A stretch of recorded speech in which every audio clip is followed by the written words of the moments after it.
It's insane to think that this is going to happen to us.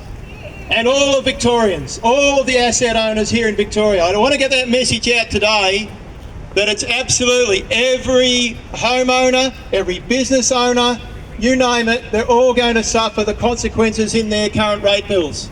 The increase is just insane.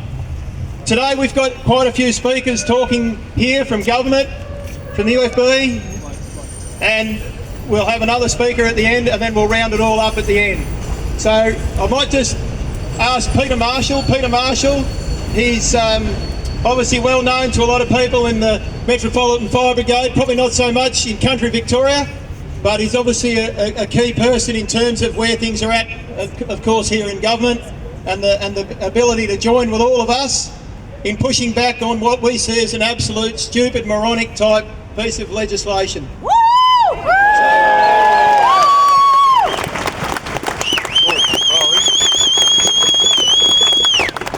So I'll pass over now to Peter to say a few words, and then we'll hear from Brad Batten next. Thank you. Thanks, Peter, and welcome. Well, thank you very much. Can I say thank you for making the effort to come along today, because what is most offensive about what's going on is this is purported to help volunteers and emergency service workers. It does none of that. What this is just a clear, blatant cash grab to actually resolve debt.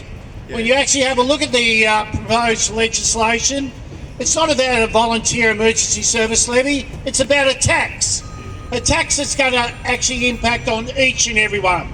What you're seeing here is a coalition of the community, all sections of the community of Victoria, whether it be farmers, whether it be business, whether it be unions, whether it be career firefighters, whether it be volunteer firefighters, and the list goes on. It is just not sustainable to put a tax against what they purport to look after emergency service workers. That is most obscene. And when I seen the press conference just before Christmas, I looked at it and I shook my head. At the moment as you speak, both CFA and FRV fire trucks are out of date. There is no rolling replacement program. In this proposed bill, they actually talk about a rolling replacement program that doesn't even go anywhere close to fixing the problem, both in CFA and indeed in Fire Rescue Victoria.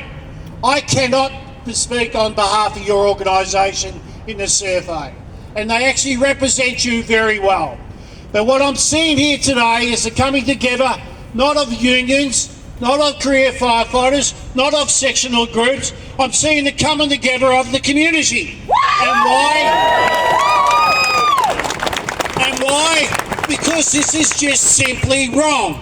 Yep. Now, if you're fair dinkum about this, you would put this bill to scrutiny.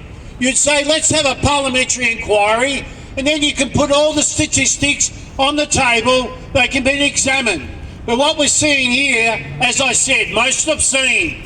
We're trying to look after our volunteers and emergency service workers. That is very, very wrong when the reality is none of that. Now let's have a look at some of the figures.